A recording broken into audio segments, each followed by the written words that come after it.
Assalamualaikum warahmatullahi wabarakatuh. Salam sejahtera buat kita semua. Kembali lagi di channel Ridwan Nurdin.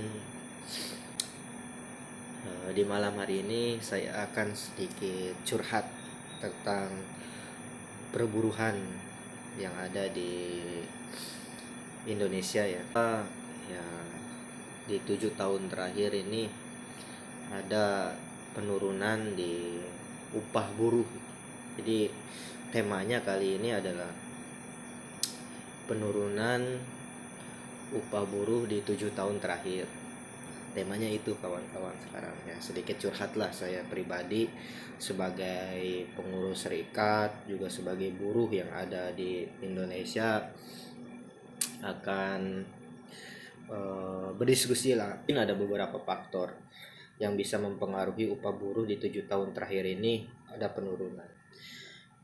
Di salah satu faktor yang paling besar menurut saya, pertama, kondisi yang mempengaruhi kenaikan upah buruh di 7 tahun terakhir adalah mekanisme aturan yang beberapa kali berubah di Indonesia.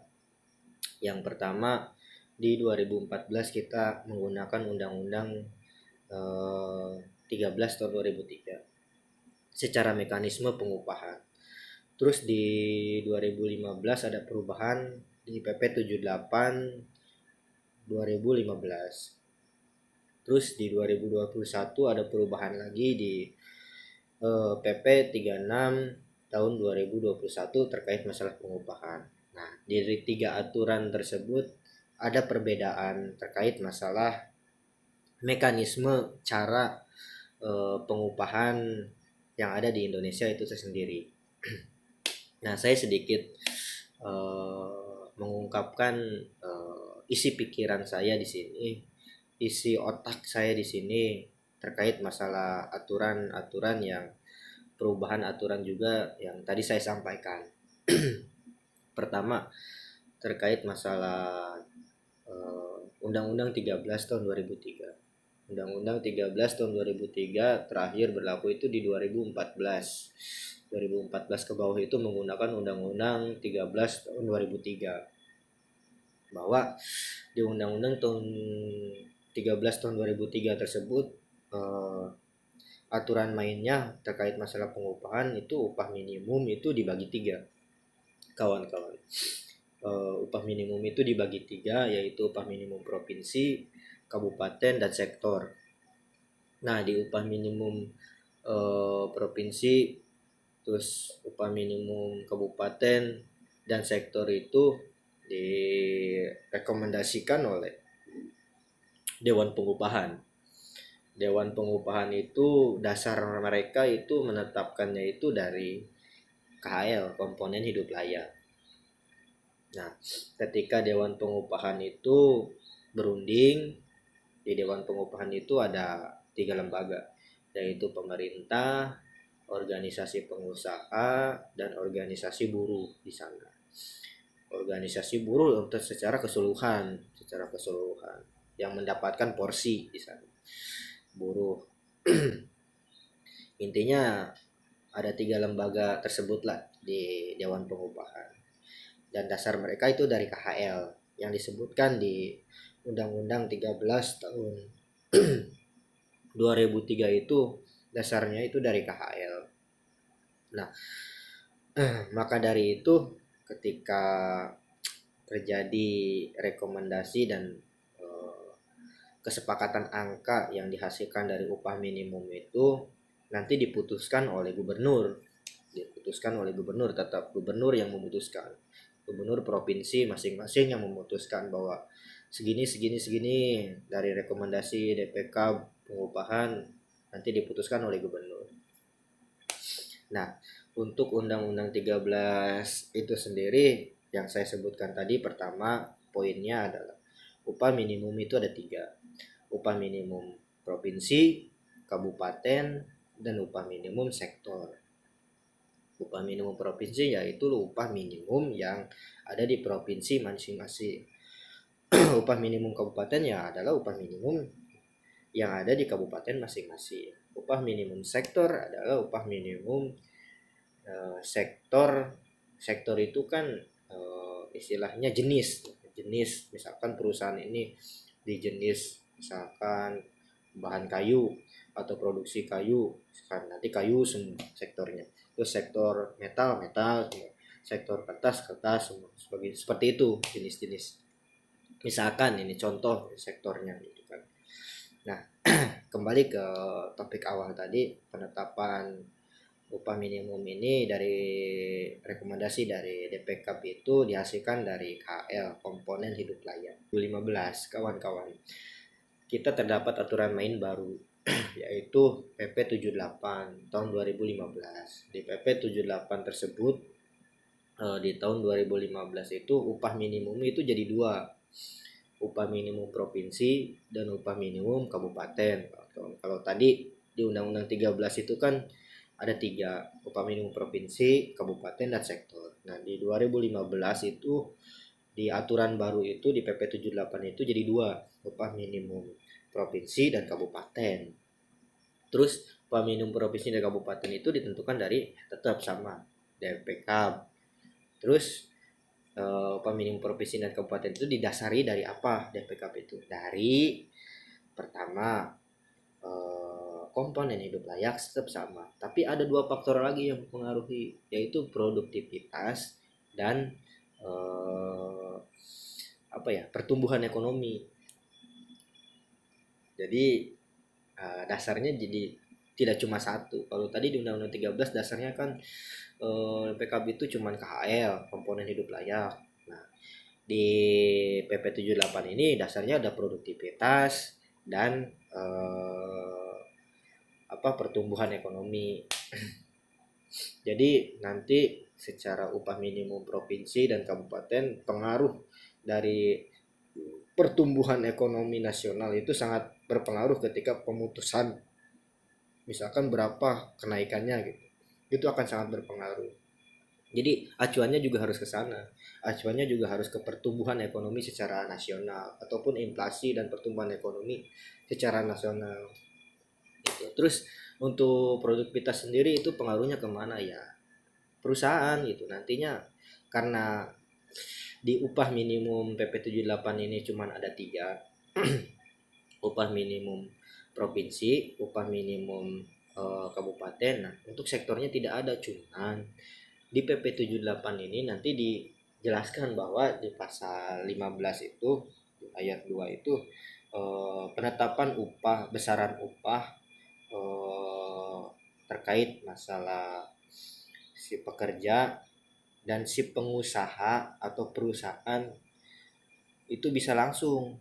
Jadi intinya si pekerja dengan si perusahaan itu bisa langsung berunding. Jadi mungkin itulah pengganti dari upah minimum sektor tadi. Jadi si pengusaha dan si pekerja ini di salah satu perusahaan ini bisa langsung berunding. Bisa langsung berunding, kawan-kawan. Jadi perbedaannya itu. Terus juga dasar dari perundingannya nanti seperti apa ya? Tadi itu dasarnya. Tadi dari KHL, komponen hidup layak, dan KHL. Terus juga di peraturan yang baru di 2021 itu PP 36 tahun 2021. Di PP 36 tahun 2021 itu upah minimum itu kembali lagi ada dua, yaitu upah minimum itu ada upah minimum provinsi dan upah minimum kabupaten. Secara aturan hampir sama dengan PP 78, cuman ada perbedaannya sedikit aturan. Pertama, dengan bedanya dengan PP 78, upah minimum itu dasarnya itu kenaikannya itu pertama dari kondisi ekonomi di PP 36 nih ya, kondisi ekonomi dan ketenagakerjaan. Kalau tadi kan di PP 78 itu secara dasarnya itu dari KL, pertumbuhan ekonomi dan produktivitas. Nah, kalau di PP 36 itu secara dasar itu yang mempengaruhi itu kondisi ekonomi. Ya kondisi ekonomi ya pertumbuhan ekonomi tadi, inflasi. Terus juga secara ketenagakerjaan juga sama lah, hampir sama, cuman KHL-nya nggak ada gitu. Secara KHL-nya nggak ada, komponen hidup layaknya itu nggak ada di PP 36. Jadi acuan kenaikannya itu tidak berdasarkan KHL juga, komponen hidup layak tahun ini sekarang berapa misalnya, tidak ada di PP 36 ini gitu kan. Perbedaannya itu di upah minimum kabupaten. PP 36 itu ada syarat, teman-teman sekalian. Syaratnya itu adalah bisa ditetapkan upah minimum kabupaten, tapi inflasi atau pertumbuhan ekonomi di daerah tersebut pun ada gitu. Pertumbuhan ekonominya ada. Para perbedaan itulah perbedaannya gitu.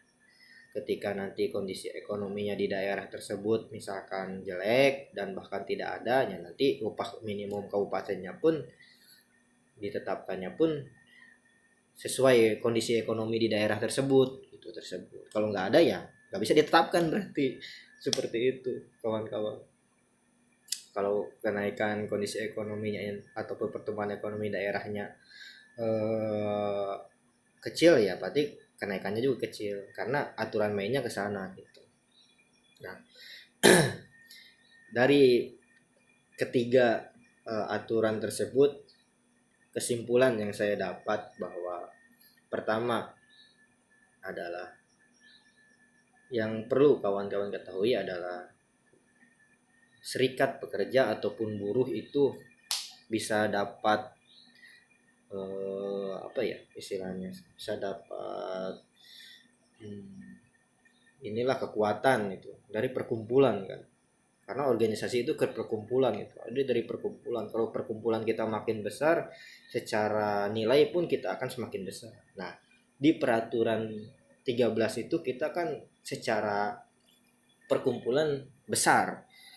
Artinya gini, ketika Undang-Undang 13 itu kita ditetapkan di DPK kabupaten misalkan. Nah, kita kan semua datang ke kabupaten ataupun ke Pemda-nya masing-masing gitu.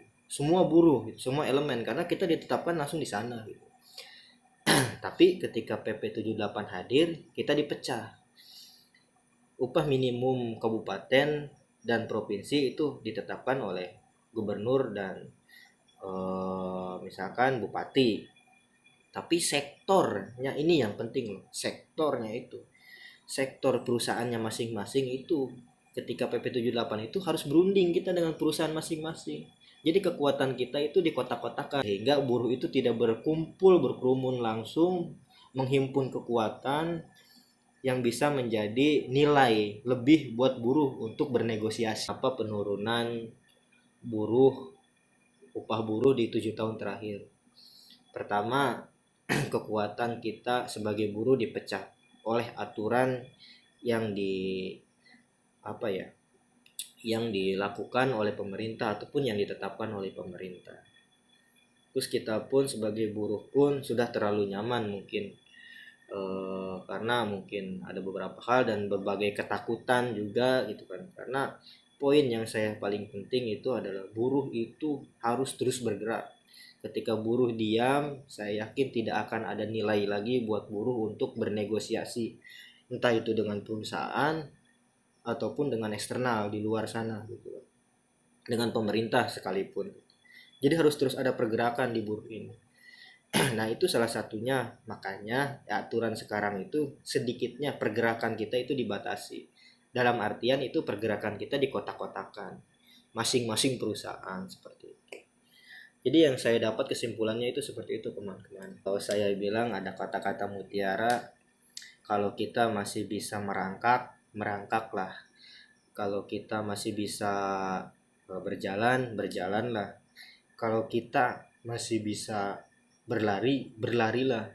Jangan pernah diam karena hidup itu perlu perjuangan kawan-kawan. Salam dari saya Ridwan Nurdin. Buruh bersatu tak bisa dikalahkan. Assalamualaikum warahmatullahi wabarakatuh. Tolong like, comment, and subscribe. Oke, terima kasih.